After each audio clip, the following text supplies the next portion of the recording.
And here we have a small job of Mannington Adura Max, number 430 Vienna Alabaster. 1x2 format, the small kitchen and a laundry room. The kitchen area had ceramic tiles, so we needed to skim coat and fill in all the grout lines to give us a nice smooth area to install the vinyl. Then it will continue into the laundry room. We have a reducer going there. Here it is, the job underway, partially installed, getting ready to run it through.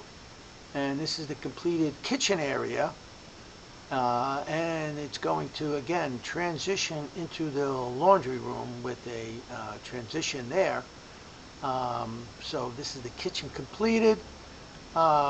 We have some another transition glue down, installed white prime quarter round again into the laundry area. So this completes this small job again with the skimming of the ceramic tile. So see more videos, go to our website, and please subscribe to our YouTube channel. Thank you for watching.